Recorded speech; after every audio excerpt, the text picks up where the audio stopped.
건강한 부모가 건강한 아이를 출산합니다. 그리고 건강한 교회가 건강한 그리스도인들을 양육받도록 이끌어줍니다. 그리고 그런 건강한 그리스도인이 되기 위해서는 올바른 성경적인 분별과 말씀이 필요합니다. 또 때로는 우리에게 육체적으로 건강하다 할지라도 정신적으로도 또 잘못될 수도 있고, 또 육체가 조금 건강하지 않다 하더라도 오히려 그것이 우리를 하나님 앞으로 이끌 수 있도록 한다는 것은 참 아이러니하지만 우리 삶 가운데 나타나는 실상입니다. 그래서 어떻게 보면은 부족함이 오히려 그것이 우리에게 양약이 되고 우리를 더 풍성한 그리스도인의 삶으로 이끌어 갈 수 있을 수도 있습니다. 그래서 오늘 교제하고자 하는 말씀은 누가복음 19장 11절부터 27절까지 머나 비유를 통해서 또 하나님의 그 복음에 대해서 같이 생각해 보도록 하겠습니다. 앞에서 여러 주님의 비유를 말씀을 드리면서 달란트 비유와 비교할 때 조금 차이가 납니다. 달란트 비유는 시기적으로는 7년대 환란이 끝나고 천년왕국 이전에 그 이스라엘을 향한 민족들의 심판 때에 있던 그런 것으로도 생각할 수 있고, 또 고린도서 5장 10절에 있는 말씀처럼 우리 그리스도인들이 그리스도의 심판대 앞에서 받는 심판으로 생각할 수도 있습니다. 그리고 지금 있는 머나 비유는 딱히 우리가 어느 시점이라고 말할 수는 없지만, 분명히 달란트 비유에서는 어떤 세 사람을 얘기했지만 여기서는 10명을 얘기합니다. 그래서 이 세상 모든 사람을 향한 그 메시지가 아닌가 그런 생각을 합니다. 그래서 딱히 이 머나 비유가 믿지 않는 자들에게라든지 아니면 꼭 믿는 자에게라든지 제한을 둘 필요는 없다고 생각합니다. 그런데 이 머나 비유를 하신 말씀은 그 11절에서 우리가 이 비유를 왜 하시는가를 알 수 있습니다. 11절 읽어보겠습니다. 누가복음 19장 11절 시작.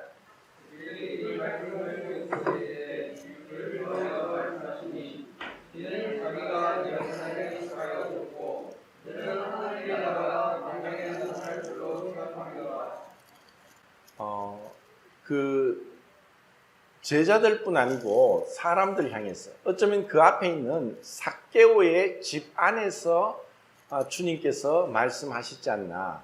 하나님 나라가 임할 것에 대해서, 그리고 각자 그들은 그들 나름대로의 생각을, 추측을 하고 있었다고 생각합니다.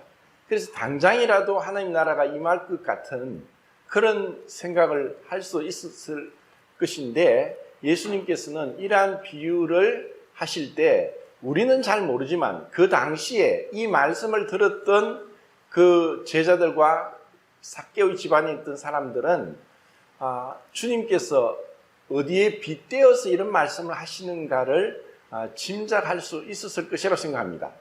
그러니까 역사적으로 그 당시 예수님께서 어디에 빗대어 말씀하신 이 비유를 빗대어 말씀하신 것은 헤롯 대왕이 그 세 아들이 있었는데 안디바, 빌립, 아켈라오가 있었어요.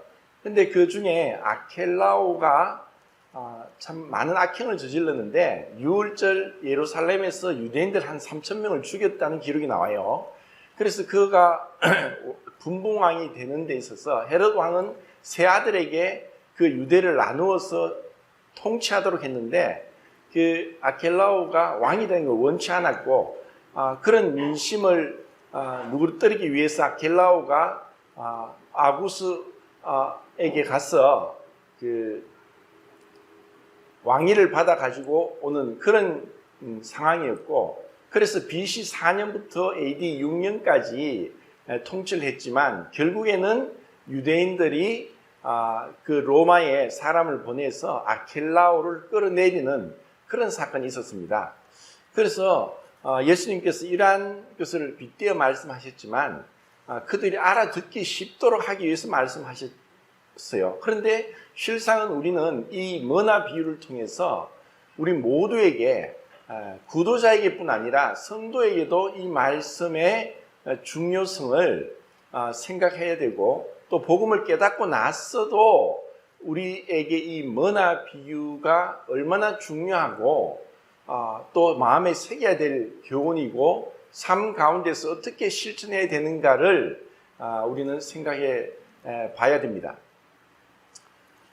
이 주인이 그 왕이죠. 어떤 사람, 귀인이라고 했을 때 정말 그 존귀하고 또 고귀하고 거룩한 어떤 분을 얘기합니다.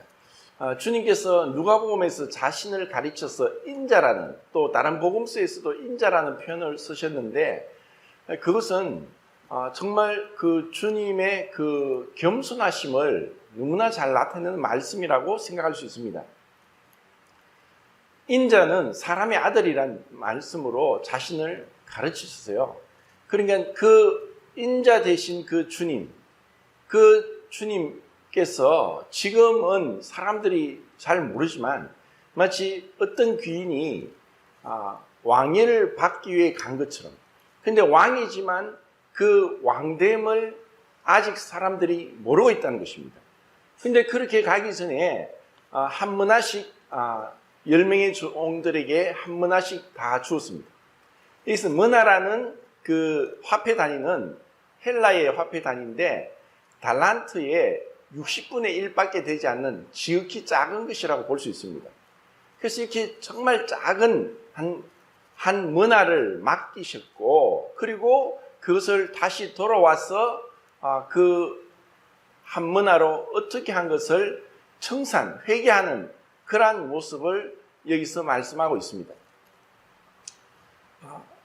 분명히 그 10명에 맡겼지만 3명에 대한 말씀만 나오는 것은 이 세 부류 중에 하나에 속하지 않는가라고 생각할 수 있고, 한 사람은 한 문화로 10문화를 남겼고, 또 한 사람은 한 문화로 5문화를 남겼지만, 또 한 사람은 그것을 수군에 사두어서 그대로 다시 가지고 왔다는 것입니다.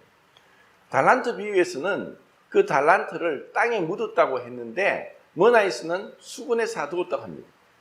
이것은 그 당시 사람들이 돈을 보관하는 방법들을 말씀하고 있습니다.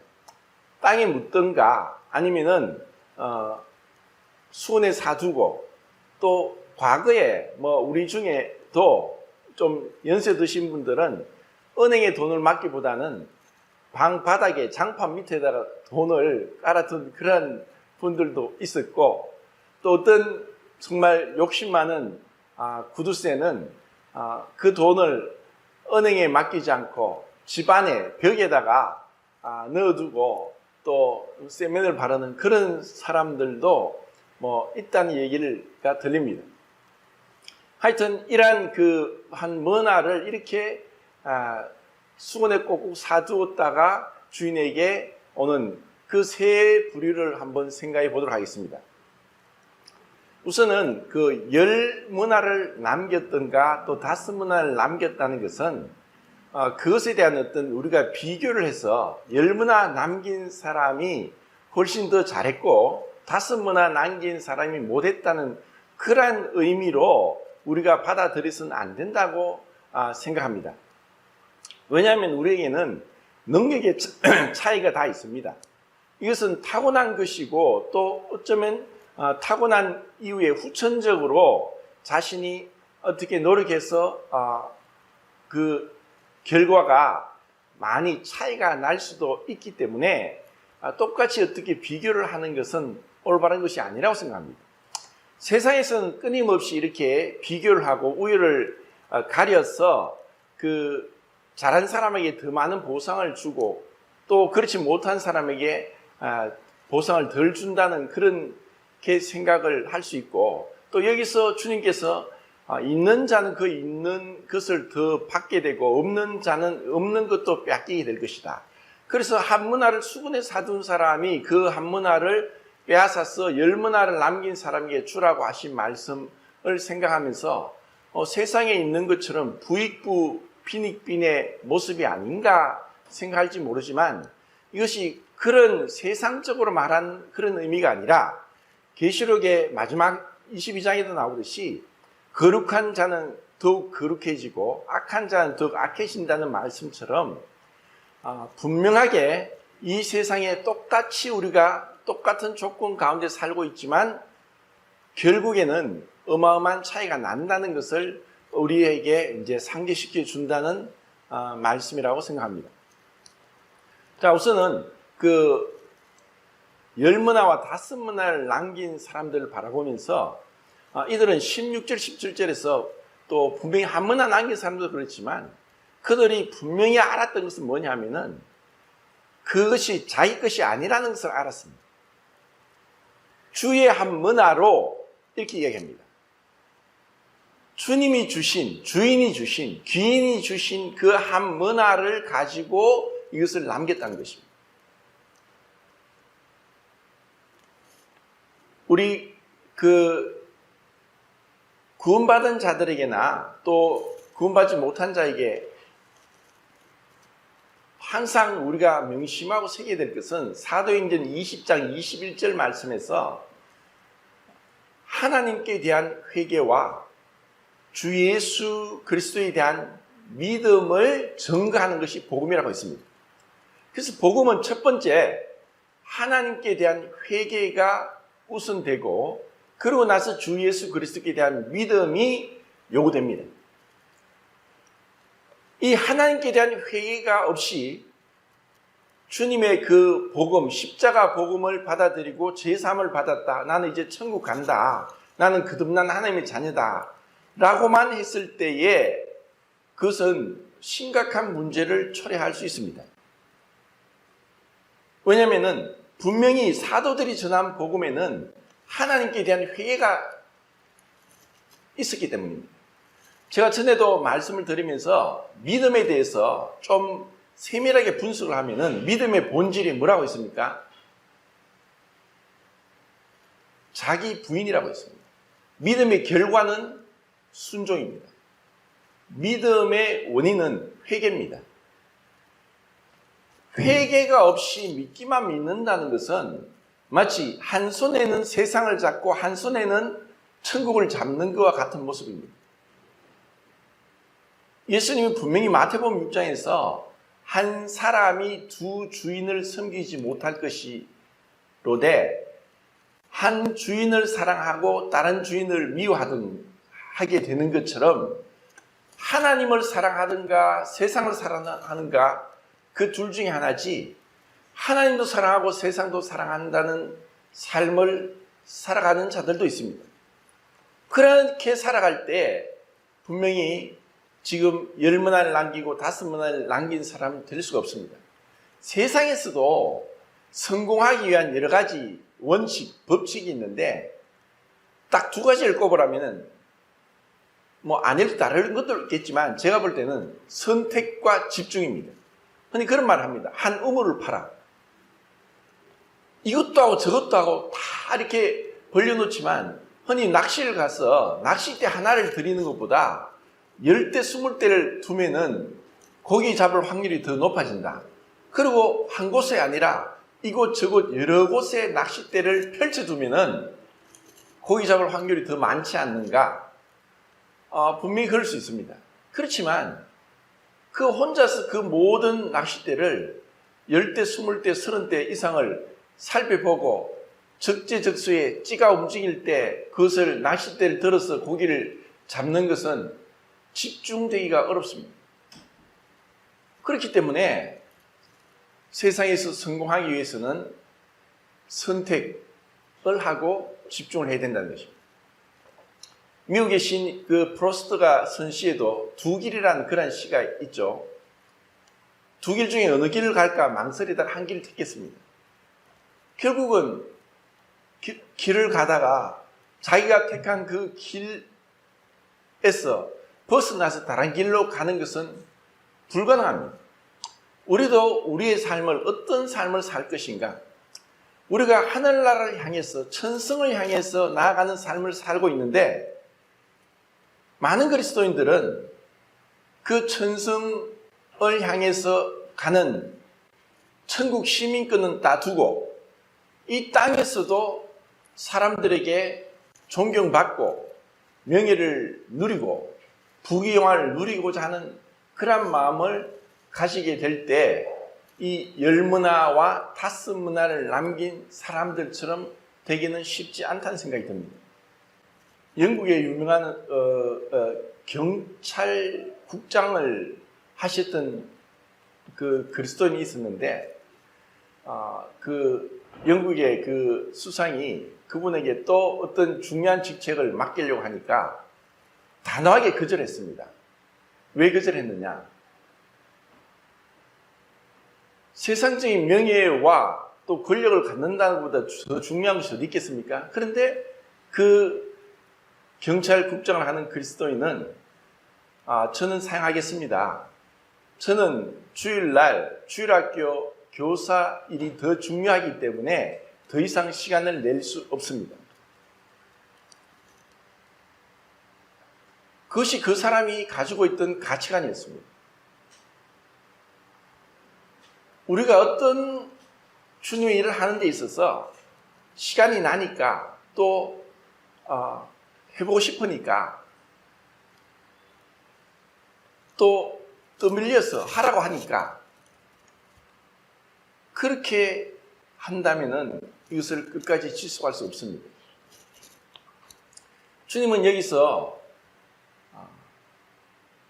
달란트 비유에서와 비슷한 말씀을 하십니다. 달란트 비유에서는 내 형제 중에서 지극히 작은 형제에게 한 것이 곧 내게 한 것이다. 지극히 작은 형제에게 한 것이 곧 내게 한 것이다. 그런데 정작 그들은 우리가 언제 주님한테 그렇게 했습니까? 하고 자기들이 한 것을 잊어버리고 있었습니다. 어떤 사람들은 내가 언제 얼마의 돈을 들여서 누구에게 어떤 대접을 했고 또 내가 얼마의 헌금을 했고 또 내가 어떤 일을 했고 이렇게 자랑하는 그리스도인들을 많이 봅니다. 자기가 했다는 거예요. 자랑하는 거예요. 주님은 오른손이 한 것을 왼손이 모르게 하라. 정말 우리가 주님 앞에서 주님을 섬긴다는 게 뭘까? 문화비유에서는 지극히 작은 것에 충성하였다라는 칭찬을 하십니다. 우리는 지극히 작은 것에 대해서는 별 관심을 두지 않습니다. 그 별로 중요하지 않게 생각합니다. 우리는 너무나 쉽게 판단하고 나름대로 이 하나님 자리에 올라갑니다. 그런데 우리의 지식과 우리가 보는 그 관점은 한계가 있고 불완전하고 잘못될 수 있고 또 왜곡될 수 있는 것이 우리의 그 지식의 한계입니다. 그래서 자기 자신도 자기에 대해서 자칫 착각할 수 있고 또 전혀 그 라오디게아 교회 그 성도들처럼 난 라오디게아 교회입니까? 사대교회입니까? 사대교회에서는 살았다 하지만 실상은 죽었다고 말씀하셨고 라오디게아 교회에서는 나는 부자다 부유하여 부족한 것이 없다라고 얘기합니다. 나는 부자다 부유하여 부족한 것이 없다. 근데 주님은 아니다. 너는 가난하고 헐벗고 줄이고 있다. 이 영적인 착각보다 더 심한 것은 없습니다. 말라기서에서도 그렇게 말라기 선지자가 이야기합니다. 자기들은 좋은 집에 있으면서 주님의 성전은 점점 허물어지고 퇴색되어 가고 있는데 우리가 주님을 잘 섬기고 있고 주님께 귀한 것을 드리고 있다고 착각할 수 있는 것이 우리 사람입니다. 나에게 있어서 지극히 작은 것은 무엇입니까? 나는 어떤 작은 것에 대해서 충성하고 있는가?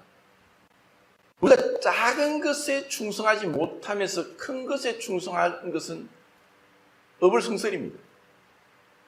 작은 것도 못하는데 큰 걸 하려고 한다.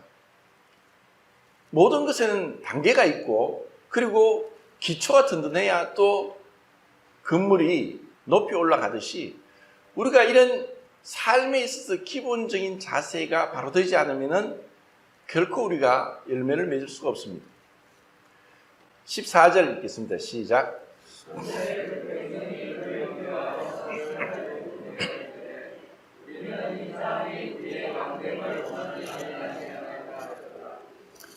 (27절) 읽겠습니다. 시작.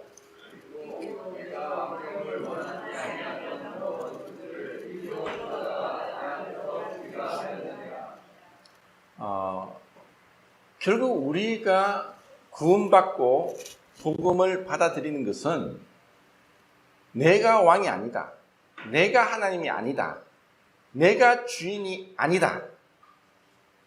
예수님이 왕이고 하나님이시고 주인이심을 받아들이는 것입니다. 그런데 복음을 믿었고 또 간증도 하고 침례도 순종했지만 전혀 삶이 변화되지 않는 사람들을 봅니다. 그들이 복음을 몰라서 그런 것이 아니라 철저하게 주님 앞에 회개하고 순종하지 않았기 때문입니다. 독일의 어느 우리 모임에는 이런 전통이 있답니다. 구원을 받고 구원을 간증하고 침례를 받기 전에 그 교회 장로님들이 그 침례받을 형제 자매들의 집을 방문해서 그의 삶을 여러 가지로 살펴보고 시험하고 또 조사라면 좀 그렇지만 그 살펴보고 그러고 나서 침례를 준다고 합니다. 이게 굉장히 좋은 전통이라고 생각합니다. 구원을 받았지만 어떻게 보면 이 믿음에 대한 오해, 복음에 대한 오해, 그리고 하나님에 대한 오해를 하면서 자기도 거짓되게 나는 구원받았다, 나는 천국 간다 라고 착각하며 살 수도 있고, 또 정말 은혜로 구원받았다 할지라도 이 복음과 하나님에 대한 오해로 잘못된 지식과 생각으로 열매가 없고 부끄러운 구원을 받을 자들이 고린도전서 3장 15절에 기록되어 있고 그렇게 말씀하고 있다는 것입니다. 여전히 세상적인 삶을 살고 있습니다. 버리지 못하고 있습니다. 하나님의 그 엄중한 빛 안에서 살펴본다면 아무도 우리가 떳떳하거나 또 이제 나는 온전하다고 할 자는 아무도 없습니다. 하지만 우리가 우리를 살피면서 이 복음에 대해서 분명하게 우리가 성경적으로 가르치고 또 교회 안에서 이 말씀대로 우리가 가르치고 또 살고 있다면 우리는 많은 잘못들을 바로잡을 수 있다고 생각합니다. 자, 우리는 우리 삶에 있어서 아직까지도 주님께서 왕의 자리를 차지하지 못하고 있는 것이 무엇인가를 늘 우리는 끊임없이 자문자답을 해봐야 됩니다. 우리가 말로는 주님이라고 하지만 어제도 제가 그 주교서 강습에서 요나서를 두고 그런 교제를 했습니다. 1장에 보면은 요나가 하나님의 말씀을 불순종하고 니네로 가지 않고 다시스로 가는 배를 타고 하나님이 또 못 볼 것 같아서 배 바로 제일 밑바닥에 누워 자고 있었습니다. 그런데 폭풍이 치면서 선장이 요나에 가서 넌 누구냐? 어디서 왔느냐? 무엇을 하느냐? 어느 민족이냐? 어느 나라 사람이냐? 그때 요나가 어떻게 보면 뻔뻔스럽게 대답합니다. 나는 히브리 사람이다. 나는 땅과 바다를 창조하신 하나님을 경외하는 사람이다. 제가 볼 때는 요나가 좀 뻔뻔스럽다고 생각합니다. 왜냐? 자기는 명백하게 불순종하면서 살고 있음에도 바다와 육지를 지으신 하나님을 경외하는 자라고 얘기하기 때문입니다. 자기 때문에 다른 사람들이, 애꿎은 사람들이 죽을 지경이 되었는데 목숨이 왔다 갔다 하는데 나는 하나님을 경외한다. 하나님을 경외하는 것은 정작 그곳에서 그 이교도들인 뱃사람들이 하나님을 더 경외하는 것을 봅니다. 그것이 요나 때문에 일어난 사건이지만 요나가 나를 바다에 집어 던져라. 요나는 끝까지 회개하지 않고 하나님 말씀에 예, 제가 잘못했습니다. 제가 니네로 가겠습니다가 아니라 나를 죽여라. 난 니네에 가기 싫다. 나 그곳에 복음 전하기 싫다. 나를 죽여라.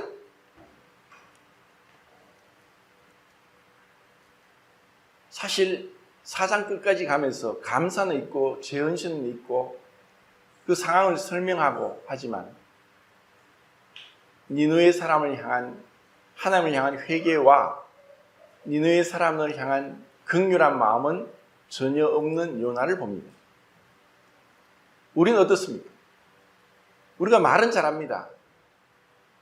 주 예수보다 더 귀한 것은 없다고. 그런데 정말 우리 보물이 있는 곳에 우리 마음이 있습니다. 내 보물, 그 반지 제왕의 골룸이 내 보물 하면서 마지막에 그 반지를 프로도의 손에 있던 반지를 빼앗으려고 발버둥을 치다가 못 뺐을 것 같으니까 손가락을 물어 뜯어서 손에 있는 반지와 손가락 채로 빼앗아가지고 그 기쁨, 이제 내가 드디어 반지를 찾았다. 이 반지는 나의 모든 것을 가능하게 한다. 하면서 그 불의 산으로 떨어져 죽는 그 마지막 그 장면. 우리는 정말 어떤 욕망이라는 이름의 전차에 이끌려서 살아가고 있습니다. 우리는 어떤 욕망이 있습니다. 내가 원하는 것, 바라는 것이 있습니다. 그런데 우리가 구원받았고 멀쩡하게 아무런 문제가 없는 것 같지만 그 삶의 자신의 보물, 내가 무엇에 치중하고 무엇에 마음을 두고 어디에 시간을 빼앗기고 어떤 생각을 하고 있느냐가 나의 보물입니다. 주님 하면서 주님에 대한 생각, 우리가 주님을 알기 위해서는 말씀을 읽어야 되고 연구해야 되고 묵상해야 되고 암송해야 되고 그것을 가까이 해야만 됩니다. 이것은 어떤 금광, 다이아몬드, 금보다 더 가치가 있는 것이라서 이것은 쉽게 찾을 수 있는 게 아닙니다. 이 말씀을 읽고 묵상하고 듣고 생각하고 또 찾아보고 연구하면서 그 가치를, 그 그리스도의 존귀함을, 그 그리스도의 그 위대함을, 그분의 우리를 향한 사랑과 우리를 향한 그 고난, 그것을 우리가 생각하는 만큼 우리의 삶은 주님과 친밀하게 가까워지고 주님 앞에 열매를 맺습니다.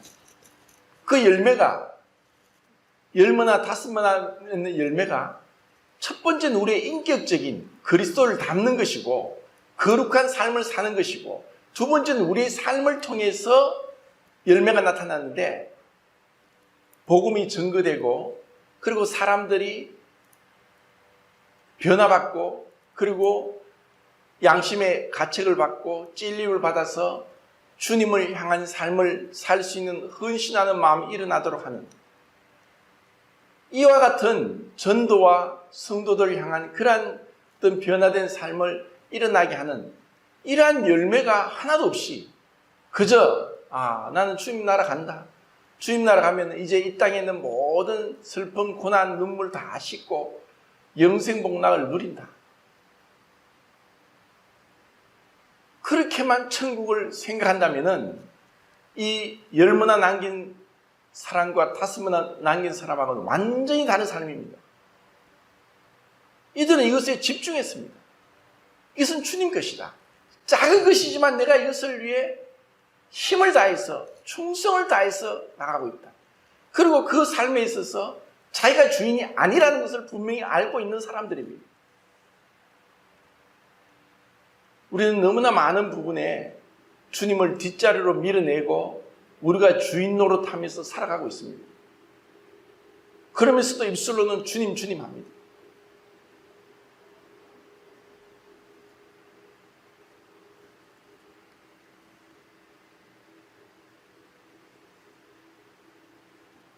우리가 주님과 멀어지면 우리 자신을 똑바로 직시할 수 없습니다. 왜 제가 동일하게 반복해서 계속 그 말씀을 하느냐? 바울이 그렇게 자기를 지칭했던 성도 중에 가장 작은 자다, 사도 중에 지극히 작은 사도다라고 했던 것은 입술에 발린 거짓 겸손이 아니란 것입니다. 그는 그 자신을 너무나 잘 알았습니다. 빛 가운데로 나가니까. 그리고 그는 분명히 사도였지만 그의 삶은 종이 된 삶이었습니다. 항상 그는 편지에서 예수 그리스도의 종, 예수 그리스도의 종이라고 했습니다.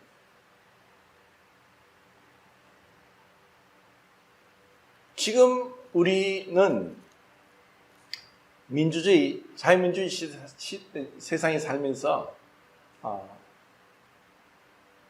이 왕이라는 것에 대해서 잘 모릅니다. 그냥 사극이나 드라마에서 왕이 있으면은 왕이 행차한다. 그러면 그 백성들이 전부 땅에 엎드려가지고 고개를 못 돕니다. 왕이 지나가는데 궁금해서 왕이 무슨 옷을 입고 있는지, 얼마나 잘생겼는지, 또 주위에 누가 따라가는지를 보고 싶어서 고개를 싹 들면은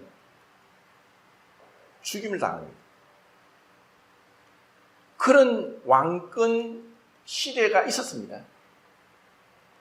그런데 지금은 대통령제입니다. 우리나라는 5년 하면 내려옵니다. 그러다 보니까 이 왕에 대해서, 대통령에 대해서 함부로 얘기합니다.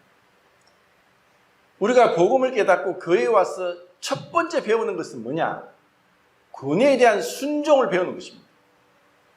왜? 죄의 시작은 권위에 대한 불순종입니까? 권위는 무엇입니까? 하나님의 권위입니다.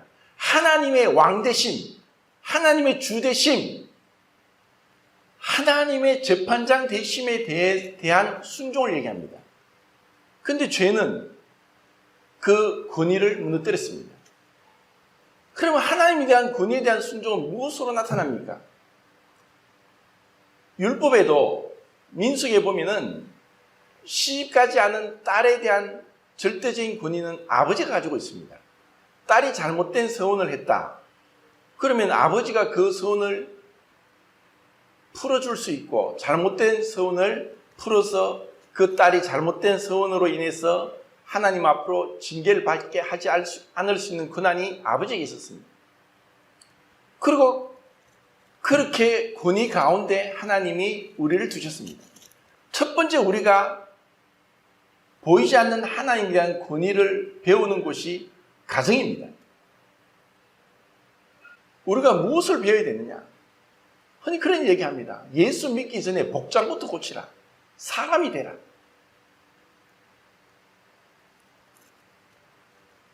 보이는 부모님을 공경하지 않으면서 보이지 않는 하나님을 경외한다? 무슨 거짓말입니다.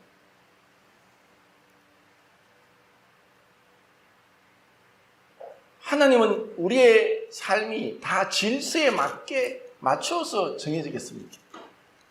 그런데 어떤 면에 정말 우리가 자랑하고 또 다른 교회보다 좋은 것이 있다면 자매님들의 위치와 순종입니다. 이것은 정말 하나님이 우리에게 주신 축복입니다. 제가 여자의 너울에 대해서도 교제 많이 했었지만 여자가 남자보다 뛰어난 이유가 있습니다. 첫 번째, 여자가 더 늦게 출시된 제품이니까 업그레이드 됐습니다. 두 번째, 창조 목적이 남자를 돕기 위해서 여자를 만들었기 때문에 남자보다 더 월등합니다. 구조적으로, 해부학적으로도 여자는 양쪽 뇌를 쓰지만 남자는 한쪽 뇌만 씁니다. 완전히 다릅니다. 그런데도 하나님이 권위에 대해서 가르치기 위해서 신약 성경에 10군데에서 아내가 남편에게 순종하라, 남편을 경외하라, 남편에게 복종하라 이런 말씀을 합니다. 그럼 그것이 열등해서가 아닙니다.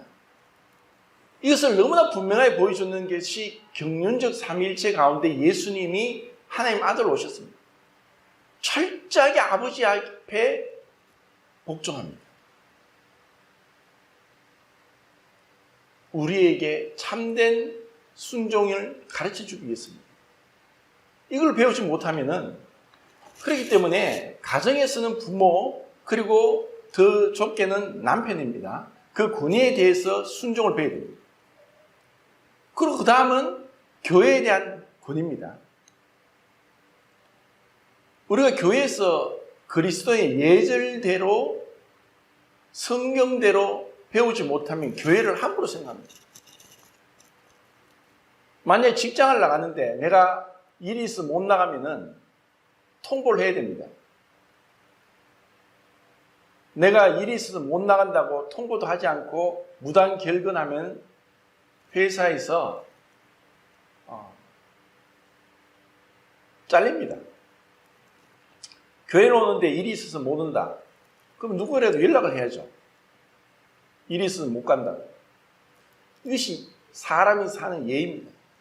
그럼 어쩌면 교회의 권위에 대한 어떤 순종의 자세입니다. 우리는 원래 에베소서 2장에 있는 말씀처럼 불순종의 자녀입니다. 순종하기를 싫어하고 내 마음과 육체의 원한대로 하고 싶어서 내 마음대로 사는 자입니다.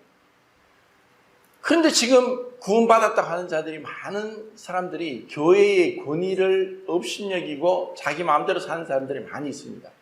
교회를 아예 나오지 않습니다. 그런데 자기들은 철떡같이 믿고 있습니다. 난 천국 간다. 그것은 은혜로 가는 것이고, 그렇지만 정말 여기 머나 비유에서 이 10문화를 남기고 5문화를 남긴 그들 마음 가운데 주님의 것으로, 이것으로 이렇게 남겼습니다. 주님이 우리에게 향한 것은 네가 지극히 작은 것에, 우리가 나는 믿음도 없다, 전도도 못한다, 성경도 잘 모른다, 기도도 잘 못한다, 다 그렇게 얘기를 할 수 있지만 지극히 작은 것은 무엇입니까? 모일 때 모이는 겁니다. 그것은 말씀에 대한 순종입니다.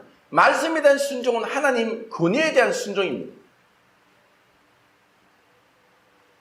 우리가 내 마음대로 살기 위해서 살다가 천국 가도록 부름받은 것이 아니라, 우리는 여기서 함께, 죄는 독선적이고 독립적입니다. 구원은 함께 하는 겁니다. 어떤 함께입니까? 그리스도와 함께, 그리스도의 지체들과 함께, 그리스도의 몸된 형제 자매들과 함께입니다. 이것이 천국입니다. 천국 가서 내 혼자서 내 마음대로 내 하고 싶은 건 하고, 그게 아닙니다. 교회는 질서가 있습니다. 질서를 우리가 못 배우면 우리는 분명히 그 작은 것 같지만 그것에 불충성하게 될 때 정작 주님이 보실 때는 어떤 열매가 없다는 것입니다. 자, 고린도후서 10장을 보겠습니다. 4절, 5절, 6절 읽겠습니다. 시작.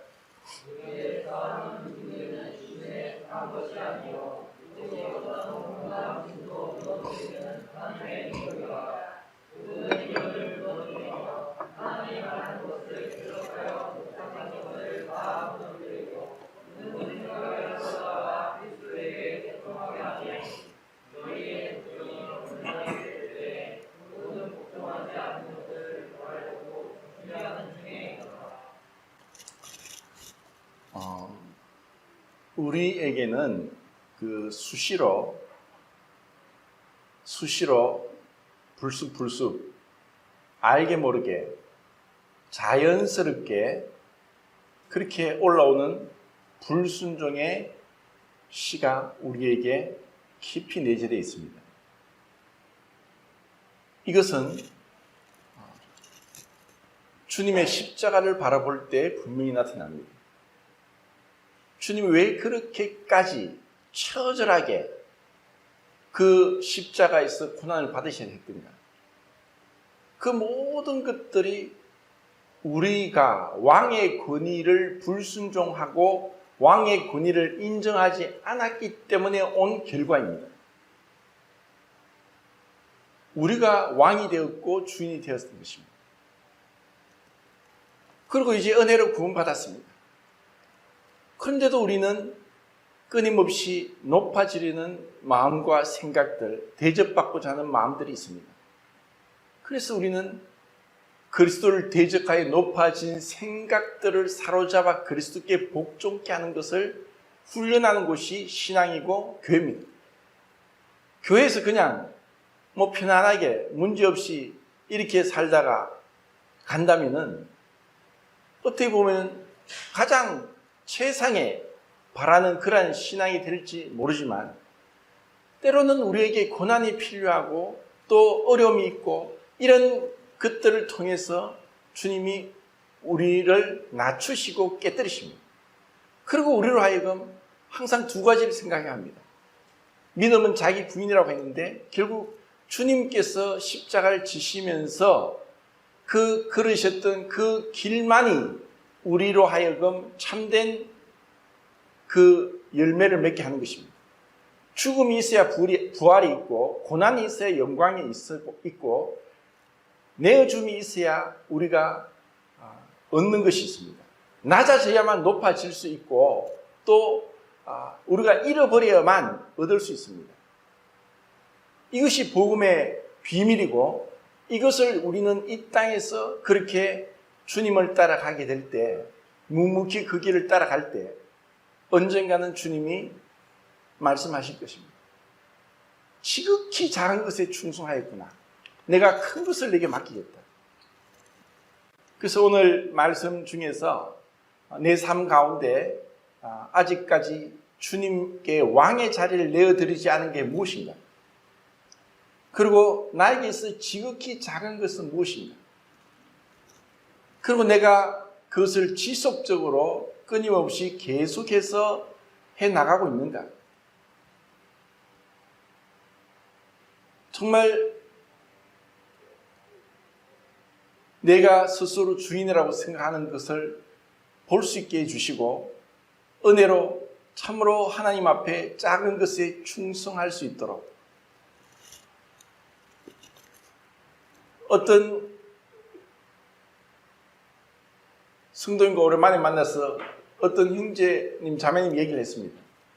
그런데 요즘 좀 교회 생활 그 형제님, 자매 어떻게 하고 있어요? 하니까 참 잘하고 계십니다. 참 본이 됩니다. 참 귀합니다. 이런 말을 들을 때 얼마나 그것이 우리의 삶의 간증이 되겠습니까? 우리는 자기의 간증을 지켜야 되고 그것이 주님 앞에 지극히 작은 것에 충성하는 것입니다.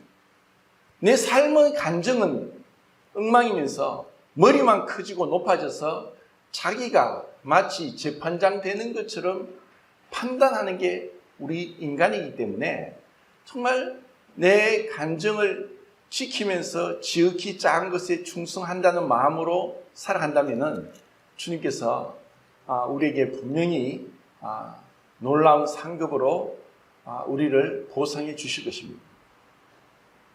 주님 나라 가기까지는 어떤 선교사가 그 선교지에서 30년, 40년 선교를 하고 고국으로 돌아가는 배에 타고 가는데 한국에 가니까 많은 사람들이 환영 인파가 나왔어요. 그래서 이 사람들이 어떻게 내가 돌아온 걸 알고 환영하는가 했는데 주인공은 자기가 아니라 외국에서 힘들게 어떤 파병 가서 군인으로 있다 온 사람들을 환영하는 인파였습니다. 굉장히 많이 우울했습니다. 저들은 저 나라를 지키기 위해 싸웠지만 나는 하나님 나라를 위해 싸웠는데 왜 주님 저에게는 저런 환영 인파가 없습니까? 하는 불평이 났습니다. 그때 주님이 그런 생각을 주셨답니다. 그래, 너는 아직 내 나라에 도착하지 않았지 않느냐?